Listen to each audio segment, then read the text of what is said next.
नमस्कार दोस्तों, कैसे हैं आप लोग। आज हम इस वीडियो में मॉडर्न हिस्ट्री का जो टॉपिक है British occupation of Bengal and dual system of administration of Bengal. देखो, मैंने 2 वीडियो अपलोड किए। हमने मॉडर्न हिस्ट्री ये थोड़ा सा रिवीजन टाइप स्टार्ट कर रखा है कि एक मॉडर्न हिस्ट्री का फटाफट हम कुछ ही टाइम में, कुछ ही वीडियो में, छोटी वीडियो में हम मॉडर्न हिस्ट्री को कवर कर लें। ठीक है, तो मैंने क्या किया कि जो मेन इवेंट हुए, जो मेन एक स्टोरी वाइज हम मॉडर्न हिस्ट्री को लेके चल रहे हैं। मैंने आपको 2 वीडियो में बताया कहाँ से भी ब्रिटिश आए, इंडिपेंडेंट स्टेट कौन से थे। ठीक है, पहले जो मेन जहां से हम मॉडर्न हिस्ट्री को यूं कह सकते हैं कि जहां इवेंट स्टार्ट होने लग गए थे, जो मुगल एम्पायर था वो वीक होने लग गया था। ठीक है, ब्रिटिश के आने के बाद। और पहली लड़ाई जो होती है बैटल ऑफ प्लासी, फिर दूसरी होती है बैटल ऑफ बक्सर, जहां से काफी चीजें चेंज हो गई थी। बैटल ऑफ प्लासी होती है 1757 में, बैटल ऑफ बक्सर होती है 1764 में। तो उसके बाद ये टॉपिक है ब्रिटिश ऑक्यूपेशन। मैंने आपको बताया था इंडिपेंडेंट स्टेट, कुछ इंडिपेंडेंट स्टेट बताए थे, जैसे बंगाल बताया था, मद्रास बताया था, मैसूर बताया था। वो थे तो मुगल के ही अंडर में, जो दिल्ली सल्तनत थी उसके अंडर में, दिल्ली में जो बैठा है राजा उसके अंडर में ही। लेकिन वो क्या, उनके जो भी पॉलिसीज थी, जो भी एडमिनिस्ट्रेशन के लिए जो पॉलिसी, जो रेवेन्यू कलेक्शन के लिए जो पॉलिसी थी, वो उनकी इंडिपेंडेंट थी। वो चीजें मैंने आपको थोड़ा सा पिछले वाली वीडियो में एक टच दिया था, बेसिक सा। मैं यहाँ पे कोई भी वीडियो डिटेल में नहीं बनाने वाला, या कुछ लंबी 2-3 घंटे, क्योंकि वो बहुत बड़ी वीडियो बन जाती है और यार कंटिन्यू बोलना बहुत मुश्किल काम हो जाता है ऐसे टेबल के ऊपर वीडियो बनाना। तो आज हम इसमें यही देखेंगे, ये जो ब्रिटिश ऑक्यूपेशन है, ये ईस्ट इंडिया कंपनी बंगाल के ऊपर ऑक्यूपेशन कैसे करती है, क्या किन कारणों में, बेसिक जो रीजन थे। ठीक है, एक टच जो होता है भाई, इन चीजों की वजह से यहाँ पे ये होता है, ऑक्यूपेशन होता है। फिर dual system of administration of Bengal क्या था, कि भी 2 सिस्टम चल रहे थे भाई। एक ईस्ट इंडिया कंपनी का रूल चल रहा था वहां पे, एक जो राजा है वहां का, उनका अपना एडमिनिस्ट्रेशन चल रहा था। तो उसके बारे में तो देखो भाई, मुगल एरा बंगाल, मुगल टाइम पे, मुगल एरा में Bengal was one of the richest and fertile province of the Mughal empire. Bengal, Mughal era में बंगाल क्या था, रिचेस्ट एंड फर्टाइल प्रोविंस था मुगल एम्पायर में। क्योंकि यहाँ पे क्या क्या होता था आगे मैं बताऊंगा। The authoritative power lies with the nawab of Bengal. जो पावर थी वो सारी किसके पास थी, नवाब ऑफ बंगाल के पास थी। उसके बाद है इकोनॉमिक इंपॉर्टेंस। मैंने आपको स्टार्टिंग में बताया ना कि भाई प्लासी की लड़ाई होती है, वो प्लासी की लड़ाई ब्रिटिश ऑक्यूपेशन ऑफ बंगाल में ही होगी। अभी यहाँ पे क्या है, ये इंडिपेंडेंट स्टेट है, तो जो ब्रिटिश हैं वो यहाँ पे अपना जो भी कब्जा कह लो, जो भी अपना स्टेब्लिश करना चाहते हैं, एडमिनिस्ट्रेशन, ट्रेड फ्री करना चाहते हैं। तो यहाँ पे जो ये सिराजुद्दौला की बात आएगी ना, ये जनाब भिड़ेंगे ब्रिटिश कंपनी से, और फिर उस लड़ाई को जिसमें वो लड़ेंगे, उस लड़ाई को बोला गया, जो 1757 में हुई, उसको बोला गया बैटल ऑफ प्लासी। वो आगे कहीं ना कहीं आपको देखने को मिल जाएगी। लेकिन मैंने इसलिए बताया क्योंकि मैंने पहले वाले वीडियो में इनका जिक्र कर दिया है। बैटल ऑफ प्लासी किसके बीच में हुई, बैटल ऑफ बक्सर किसके बीच में हुई, इंडिपेंडेंट स्टेट क्या थे। ठीक है, वो मैंने बोल दिया। अभी बंगाल के ऊपर ही होती है ये बैटल ऑफ प्लासी, यहीं से ही वो इवेंट होता है जब ये ब्रिटिश ऑक्यूपेशन करते हैं बंगाल के ऊपर। अब यहाँ पे ये जो एरिया था बंगाल का, ये जो प्रोविंस था, ये फर्टाइल और रिचेस्ट था। यहाँ पे क्या क्या होता था, क्योंकि इकोनॉमिक इंपोर्टेंस थी। For its famous salt Peter और सिल्क टेक्सटाइल होता था, राइस होता था, इंडिगो होती थी, सुगर होता था, कॉटन होती थी, ईटीसी और भी काफी चीजें होती थी। वर एक्सपोर्टेड, इनको एक्सपोर्ट किया जाता था फ्रॉम बंगाल टू यूरोप। क्योंकि बंगाल क्या है, समुद्र तट के किनारे, तटीय रेखा भी जुड़ती है। तो यहाँ पे क्या है, ये एक्सपोर्ट करते थे इन चीजों को यूरोप में। East India company trade from Bengal was worth, ये पाउंड होता है भाई, 50,000 पर एनम, इतने का ट्रेड करते थे पर एनम। ठीक है, ईयरली। तो यहाँ पे सिंपल सी बात है, ब्रिटिश का ध्यान जाएगा क्योंकि उनके ट्रेड अच्छे, उनको भाई अच्छा खासा प्रॉफिट होगा। जो भी मर्चेंट्स आएंगे उनसे वो रेवेन्यू कलेक्ट करेंगे, जो भी इंपोर्ट एक्सपोर्ट होगा उस पर हैवी ड्यूटी लेस करके वो अपना भाई रेवेन्यू बढ़ाएंगे। ये चीजें हो रही थी। ये और भी डिटेल में जाने की चीजें हैं, यहाँ पे आप और भी चीजें सीख सकते हो इसी छोटी सी इतने से में ही। अगर जैसे अवध ओझा सर है, वो अगर यहाँ पे बताने लगे ना, तो इतनी से ये जो मैंने लिख रखा है, इसको ही स्टोरी बेस 1 घंटे का बना देंगे। बना नहीं देंगे, वो बताएंगे काफी चीजें अच्छे से। लेकिन हम यहाँ पे सिर्फ एक रिवीजन कर रहे हैं, एक टच ले रहे हैं, दैट्स ऑल। उसके बाद क्या होता है, company had secured, company secure करती है वैल्यूएबल प्रिविलेज, उनको वैल्यूएबल प्रिविलेज मिल जाती है, छूट मिल जाती है काफी। किस में, कब मिलती है, 1773 में। बैटल ऑफ प्लासी होगी 1757 में। ठीक है, 1717 में, 77 बोल रहा हूँ, 1717 में अंडर ए रॉयल फरमान, रॉयल फरमान मिलता है जो दिल्ली में बैठे एम्पायर में, मुगल एम्पायर में बैठे जो राजा है औरंगजेब, वहां से इनको क्या मिलता है, मुगल एम्पायर से एक फरमान मिलता है, एक पेपर होता है, उसमें लिखा होता है इनको भाई क्या क्या छूट दी जाएंगी इंडिया में। Which had granted the company, वो कंपनी को ग्रांट करते हैं, मतलब कंपनी को छूट देते हैं। क्या करते हैं, the freedom to export and import their goods. जो भी, अब अब ये ऐसा नहीं है कि ये फ्री में फरमान मिल गए, इनको पैसे दिए गए होंगे भाई। अब वो पैसे कितने दिए गए वो तो और भी जो बड़ी बड़ी बुक्स हैं उनको डिटेल में पढ़ना पड़ेगा, और भी भाई कैसे क्या स्टोरी रही होगी। लेकिन इस तरह की बातें एग्जाम में नहीं आती हैं, हमें सिर्फ इवेंट देखने हैं छोटे एग्जाम्स के लिए। यूपीएससी के लिए नहीं बात कर रहा हूँ मैं, यूपीएससी से जो छोटे एग्जाम है, एसएससी हो गया, एसबीआई पीओ हो गया। तो यहाँ पे क्या है, बैंकिंग में तो हिस्ट्री नहीं आती है, बट फिर भी जो स्टेट के एग्जाम, ठीक है। अब एम्परर को इन्होंने पैसे अच्छी खासी अमाउंट पे की होगी, तब इनको ये फरमान मिला है। एक्सपोर्ट इंपोर्ट पे जो गुड्स हैं उनके ऊपर क्या है, बंगाल में उनके ऊपर भाई उनको टैक्स नहीं लगेगा, टैक्स नहीं देना पड़ेगा। पेइंग विदाउट पेइंग टैक्स वो ट्रेड कर सकते हैं, इंपोर्ट कर सकते हैं, एक्सपोर्ट कर सकते हैं। एंड उनको एक और जो मिल जाता है क्या, राइट टू इशू पासिस, और जिसको बोलते हैं Dastak for the movement of such goods. अब यहाँ पे आता है ये सबसे बड़ा मसला है, यहाँ पे इनको एक और छूट मिल जाती है कि ये पास कर सकते हैं, इनके पास राइट है कि भैया पास देने का। मर्चेंट्स हैं उनको भाई उनके गुड्स को लेके भाई उनके ऊपर टैक्स लगेगा नहीं लगेगा, भाई जिसके पास ये पास होगा उसके गुड्स के ऊपर टैक्स नहीं लगेगा। जैसे आज के टाइम में आप स्टेट टू स्टेट अगर आप अपना सामान लेके जाते हो, हैवी सामान है, काफी सामान है, उसको इंपोर्ट एक्सपोर्ट करते हो या लेके आते हो दूसरी कंट्री से, तो स्टेट के अंदर, स्टेट के मार्केट्स के अंदर आप उसको लेके जाओगे बेचने के लिए, तो वहां पे क्या है, स्टेट क्या करता है, ड्यूटी टैक्स अप्लाई करता है। लेकिन अगर आपके पास सेंटर्स ने अगर मान लो पावर दे दी कि भाई आपके ऊपर टैक्स नहीं लगेगा, सेंट्रल गवर्नमेंट ने अपने जो दिल्ली में बैठी है, तो क्या है आपको वो टैक्स नहीं देना पड़ेगा। सेम चीज यहां पे अप्लाई है। अब बंगाल में क्या है ना, टैक्स देना पड़ता था, टैक्स लेवी किया जाता था बंगाल के नवाब के द्वारा।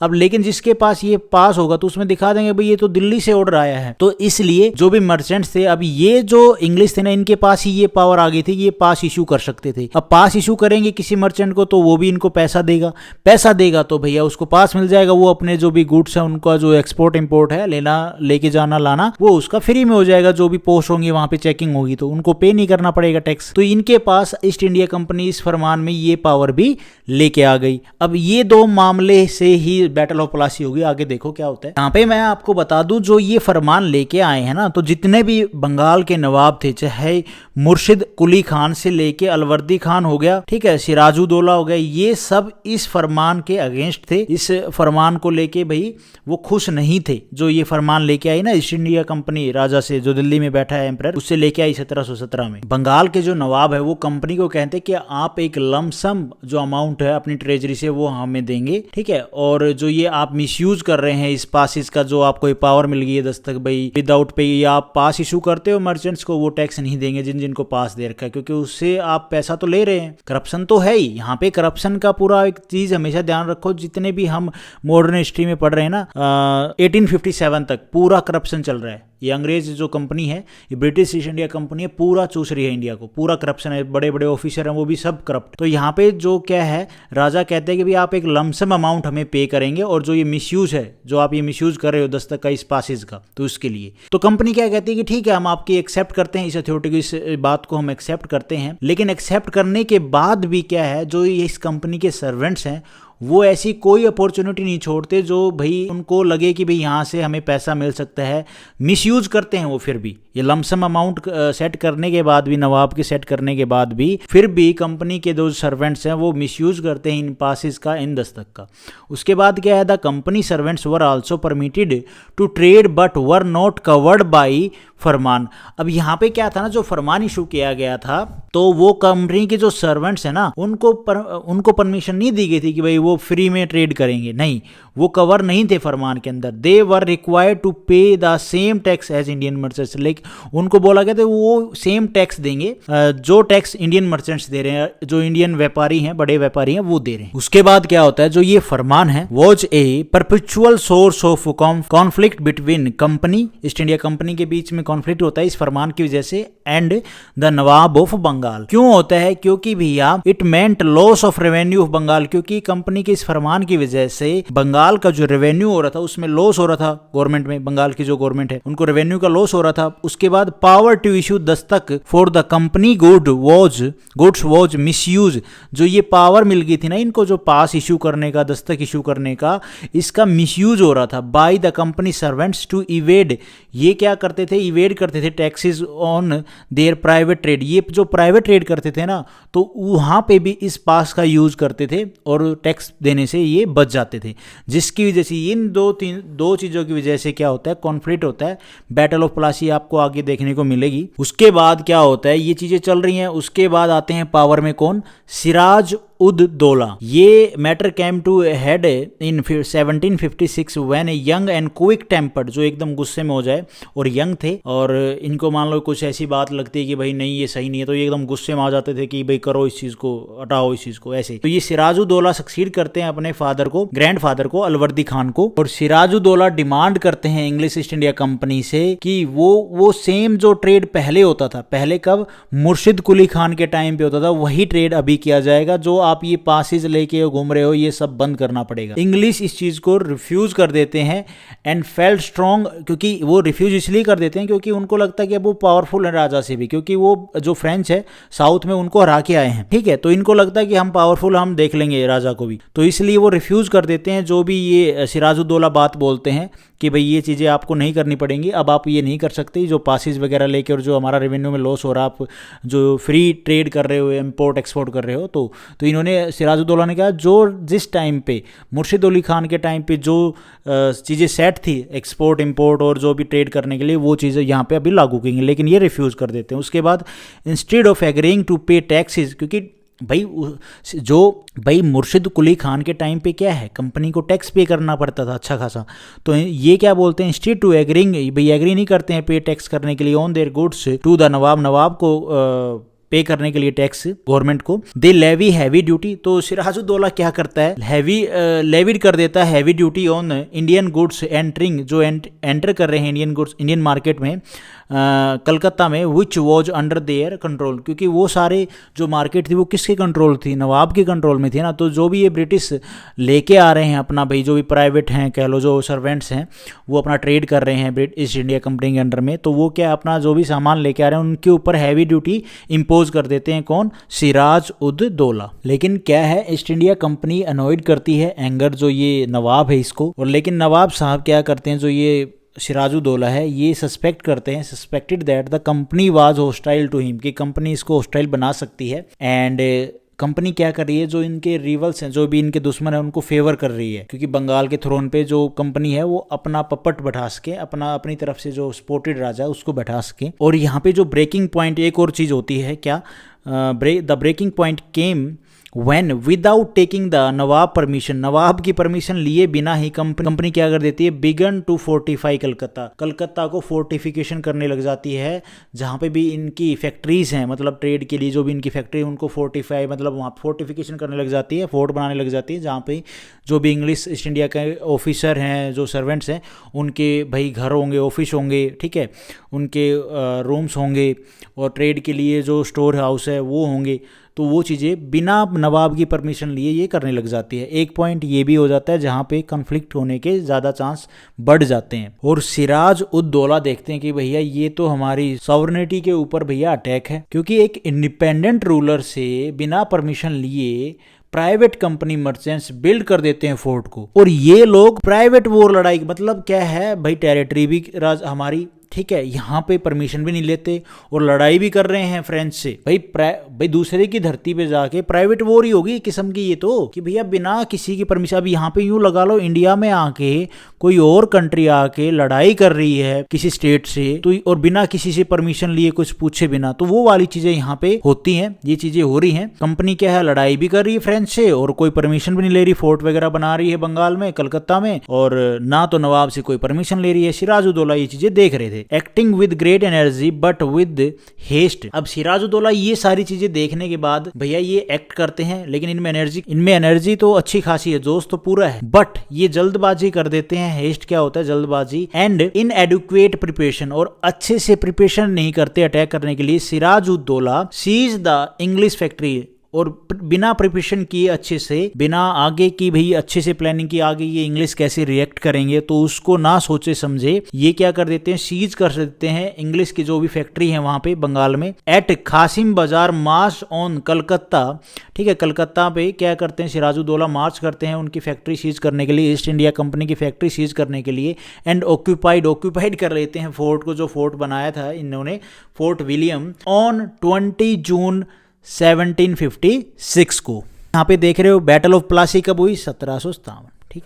56 में ये चीज़ें हो रही हैं। 56 तक मैंने आपको बता दिया, 56 तक मैंने आपको 1756 तक मैंने आपको एक छोटी सी स्टोरी बता दी, बंगाल में क्या हो रहा है, क्या क्या चीज़ें हुई, मेन पॉइंट किसकी वजह से जो ये कॉन्फ्लिक्ट है ये हुई, यहाँ तक हम आ गए हैं, ठीक है। अब 1757 में क्या हो जाएगा, बैटल ऑफ प्लासी हो जाएगी सिराजुद्दौला और कंपनी के बीच में। यहाँ पे क्या होता है, कर्नल क्लीव आते हैं कलकत्ता को, जो ये फोर्ट है इसको वापस लेने के लिए कर्नल क्लीव आते हैं इन बिगिनिंग ऑफ 1757 में ये आते हैं। They met for battle on the field of Plassey, और प्लासी की फील्ड पे ये लड़ाई लड़ते हैं। अबाउट 30 किलोमीटर दूर है फ्रॉम मुर्शिदाबाद। ऑन 23 जून 1757 में बैटल ऑफ प्लासी होती है, किन के बीच में, क्लीव और जो सिराजुद्दौला है इसके बीच में। अब ये कहने की तो बैटल थी, लेकिन इसमें जो सबसे ज्यादा नुकसान हुआ वो नवाब का हुआ, जिसमें 500 के आसपास लोग मरे और इंग्लिश कंपनी के सिर्फ 29 लोग मरे थे, ठीक है। ये डाटा आपको कहीं नहीं, ये जो मैंने लिख रखा ना, इंग्लिश लॉस्ट 29 कैजुअलिटी और नवाब लॉस्ट नियरली 500 कैजुअलिटीज। तो ये तो भैया बड़ा नुकसान हो गया नवाब को। बताओ, इंग्लिश की सिर्फ 29 कैजुअलिटीज हुई हैं और नवाब की 500। तो ये बैटल तो भैया किसके फेवर में थी, इंग्लिश के फेवर में ज़्यादा हुई। यहाँ पे आपको जो चीज़ ध्यान रखनी है, एक तो बैटल ऑफ प्लासी कब हुई, 1757 में, ठीक है। कैजुअलिटी याद करने की जरूरत नहीं है, बस ईस्ट इंडिया कंपनी और सिराजुद्दौला के बीच में होती है ये। अब नवाब के हारने का रीज़न क्या था, नवाब का एक सिर्फ छोटा सा ग्रुप था, वो ही पार्टिसिपेट करता है इसमें लड़ाई में।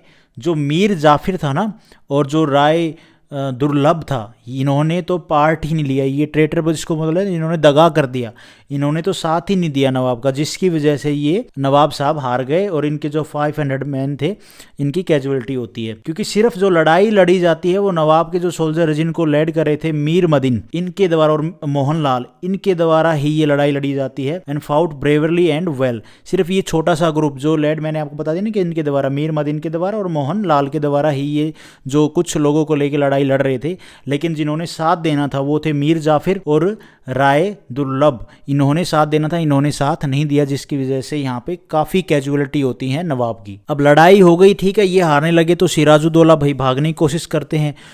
तो मीर जाफिर का जो जिसने दगा दिया राजा को, नवाब को, इनके जो बेटे हैं मीरान, वो मीरान नाम है, MIRAN मीरान, ये क्या करते हैं, ये राजा को पकड़ के, नवाब को पकड़ के, सिराजुद्दौला को पकड़ के उनको लटका देते हैं, उनको मार देते हैं। उसके बाद क्या है, Sirajuddaula forces and British East India Company. ये मैंने आपको बता तो दिया, फिर भी थोड़ा सा यहाँ पे मैंने लिख रखा है। Sirajuddaulah died when he tried to escape, भाई भाग रहे थे वॉर से, from the war with his troops, अपने ट्रूप्स के साथ, but he was killed by Miran the son of Mir Jafar. लेकिन वो किसके द्वारा मारे जाते हैं, मीरान के द्वारा मारे जाते हैं, जो किसके बेटे थे, मीर जाफिर के। तो मैंने आपको स्टार्टिंग में बात बताई कि ईस्ट इंडिया कंपनी चाहती यही थी कि उनका पपेट जो है नवाब वहां पे बैठे। तो अब कौन बैठेगा, किसने किसको हराया, मैंने आपको भी बताया। तो कौन बैठेगा पपेट, जो नवाब होगा वो होगा मीर जाफिर, जो सारा फेवर करेगा ईस्ट इंडिया कंपनी को। भाई लोगों की नजरों में क्या है, भाई इंडियन नवाब बैठा है, लेकिन वो किसके फेवर में है, किसके फेवरिंग में, वो जो जनता है उसके हित में तो है नहीं, तो किसके फेवर में है, ईस्ट इंडिया कंपनी का काम चल रहा है। ईस्ट इंडिया कंपनी जो भी ऑर्डर देती है वो नवाब को मानना पड़ता है। मीर जाफिर के बैठते ही कंपनी को क्या मिल जाता है भाई, अनडिस्प्यूटेड राइट मिल जाते हैं फ्री ट्रेड करने के लिए बंगाल में, बिहार में, उड़ीसा में। और कंपनी को क्या रिसीव होता है, जमींदारी ऑफ 24 परगान्स, कह सकते हो आप, गांव ही कह सकते हो, नियर कलकत्ता। वैसे ईस्ट इंडिया कंपनी जीत ही गई भाई। जो नवाब थे सिराजुद्दौला वो तो बेचारे, उनको तो मार दिया गया। अब यहाँ पे ईस्ट इंडिया कंपनी राजा को, इसको मीर जाफिर को बैठा के गद्दी पे और क्लेम करती है कि आप 17,70,000 रुपए एज ए अमाउंट हमें कंपनसेशन के तौर पे दें कि भाई आपने हमारे ऊपर, कंपनी के ऊपर अटैक किया, भाई बंगाल के नवाब ने अटैक किया, तो इतना कंपनसेशन आप हमें दें।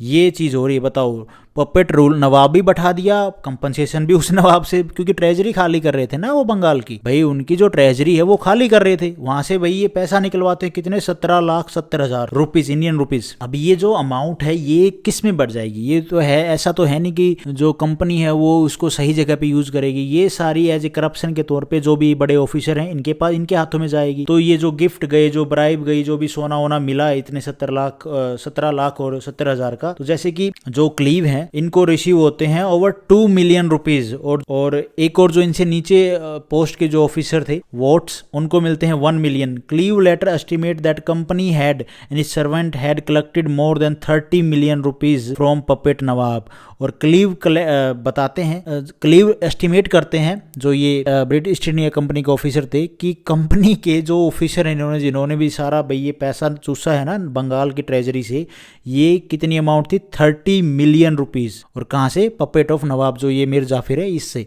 जितना भी पैसा ट्रेजरी से निकलवाया गया है। पता चल गया एक स्टोरी बेस क्या चीजें हुई होंगी। अब जो ये बैटल ऑफ प्लासी हुई ये इम्पैक्ट कर रही है पूरे इंडिया को, क्योंकि भैया इन ईस्ट इंडिया कंपनी के तो स्ट्रांग हो गए हैंड, भाई इनको पैसा मिल गया, पैसा में जिसके पास पैसे की पावर होगी वो ऑटोमेटिकली स्ट्रांग होगा। और जो बंगाल की जो कंडीशन है वो धीरे धीरे उनका रेवेन्यू कम होता जा रहा है। उनकी जो आर्मी है, जो नवाब की जो आर्मी थी, जो फोर्सेस हैं वो क्या है, वो स्ट्रांग नहीं रहती हैं उतनी जितनी वो पहले थी, क्योंकि पैसा ही नहीं है। आप अपनी आर्मी को कैसे मजबूत करोगे? आज के टाइम में भी वही कॉन्सेप्ट है, आप आर्मी को कैसे मजबूत करोगे? आपके पास पैसा होगा तभी ना। Unsatisfied followers of nawab such as Mir Jafar Ali Khan and other Bengali generals were ready to ally with British empire. और अनसेटिस्फाई फॉलोअर जो मैंने आपको बताया जिन्होंने दगा किया नवाब से, जो सिराजुद्दौला थे nawab, such as Mir Jafar Ali Khan and other Bengali जो जनरल्स थे वो रेडी थे अलाई करने के साथ, किसके साथ में? ब्रिटिश जो एम्पायर है, जो कंपनी है उसके साथ ही लगा लो। ब्रिटिश एम्पायर यही है यहाँ पे तो अभी तक तो, क्योंकि जब रेगुलेटिंग एक्ट आएगा तब थोड़ा सा जो ब्रिटेन की गवर्नमेंट है वो थोड़ी सी इन कंपनी के ऊपर कंट्रोल करेगी। तो यहाँ पे ये अलाई करते हैं। मीर जाफिर अली खान वाज प्रोमिस करता है the throne of Bengal by British East India Company की। जो ये मीर जाफर अली खान क्या करता है? प्रॉमिस करता है थ्रोन ऑफ बंगाल किसके द्वारा दिया गया? ब्रिटिश ईस्ट इंडिया कंपनी के द्वारा इसको मिला। उसके बाद the rich revenue of Bengal enable them to organise a strong army and meet the cost of the conquest of the rest of country. जो मैंने आपको बताया कि भैया rich revenue of Bengal enable, फिर भी जो स्ट्रॉन्ग आर्मी है वो किसको स्ट्रॉन्ग बना रही है? वो ब्रिटिश ईस्ट इंडिया कंपनी को स्ट्रॉन्ग बना रही है, न कि जो बंगाल की आर्मी है उसको स्ट्रॉन्ग बना रहे हैं, उसको स्ट्रॉन्ग नहीं बना रहे हैं यहाँ पे।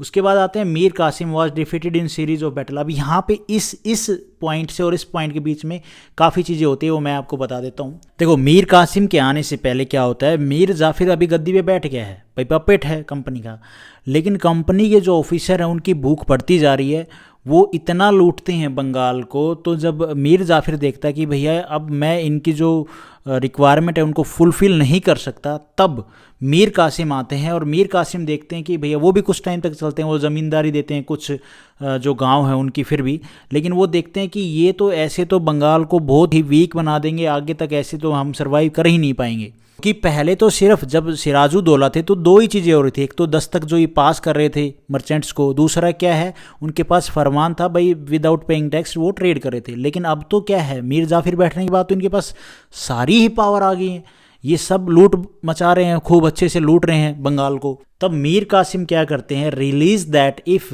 दिस अब्यूज, क्योंकि वो अब्यूज कर रहे थे ना, कंपनी क्या है अब्यूज ही तो कर रही है लोगों को।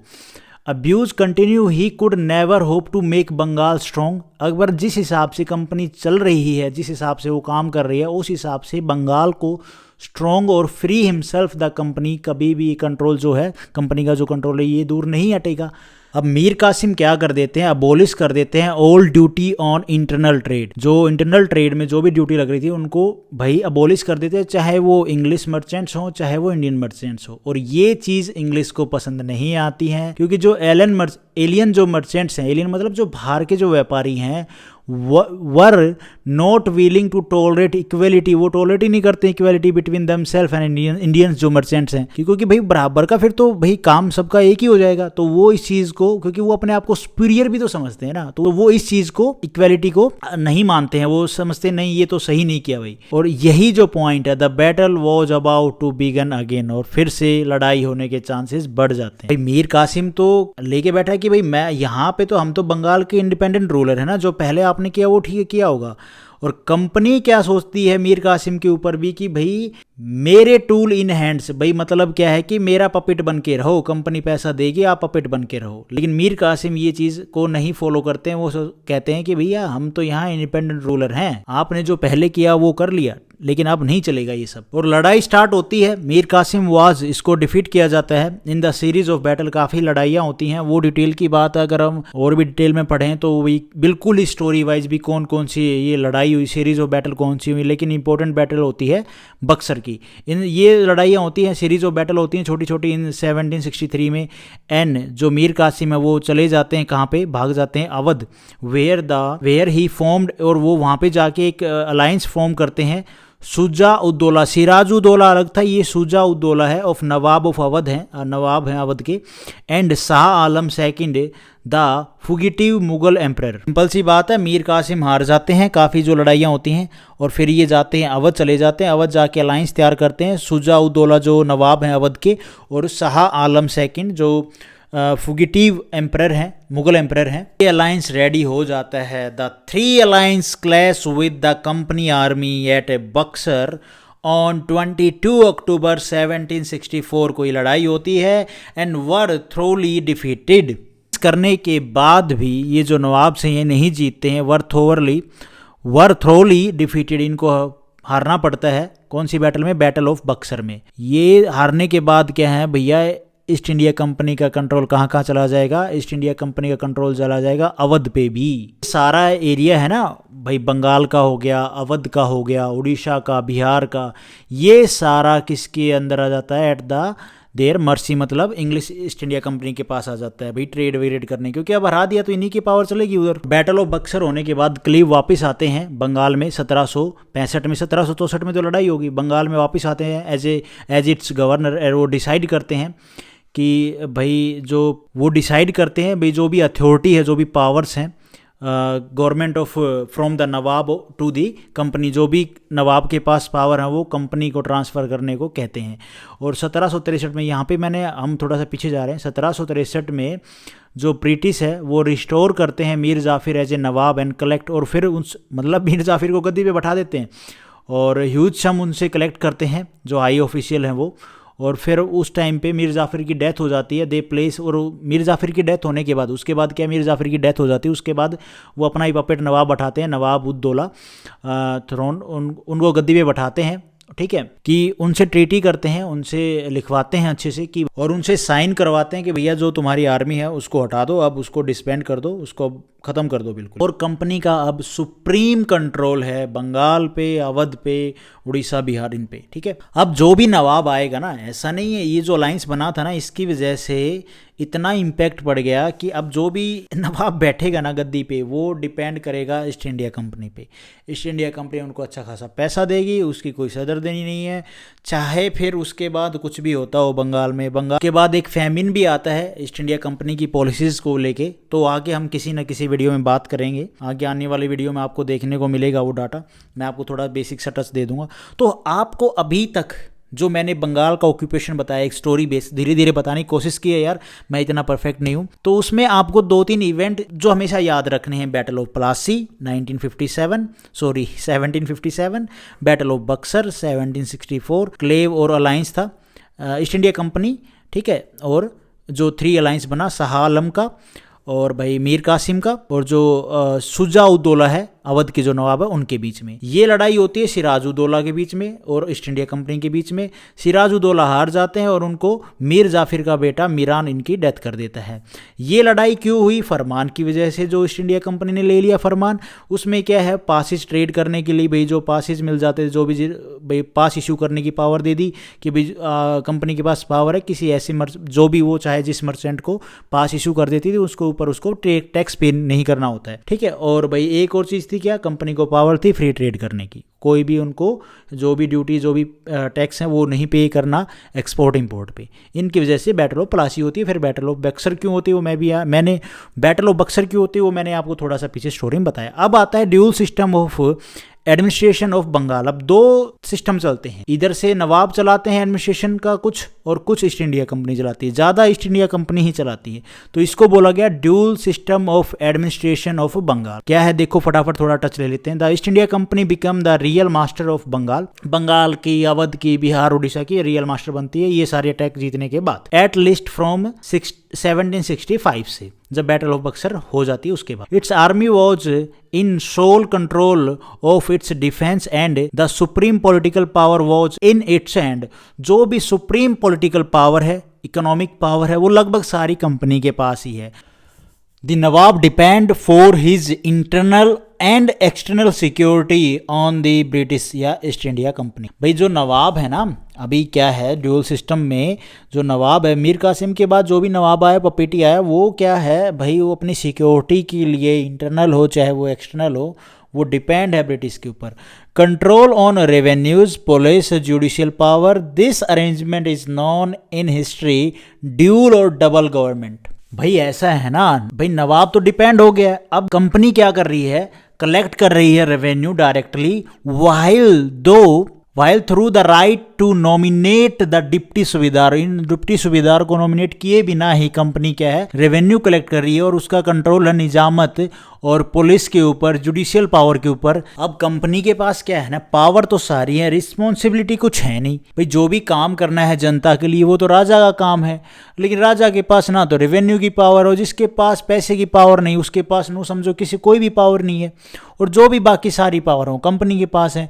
तो कंपनी के पास रिस्पॉन्सिबिलिटी तो कुछ है नहीं, बाकी पावर सारी है। और बंगाल के जो लोग हैं उनकी केयर ना तो कंपनी कर पा रही है, ना नवाब कर पा रहे हैं उनके वेलफेयर के लिए जो भी काम करना चाहिए, क्योंकि नवाब के पास पैसा नहीं है, पैसे वाली पावर नहीं है। कंपनी के पास पावर है तो उसके पास वो चीज़ वो कर नहीं रही है कि लोगों के वेलफेयर के लिए कुछ काम करें। और ईस्ट इंडिया की इन पॉलिसीज की वजह से बंगाल में 1770 में बंगाल सफर्ड करता है फैमिन से। और जो ये फैमिन था, ये most terrible famine known in human history.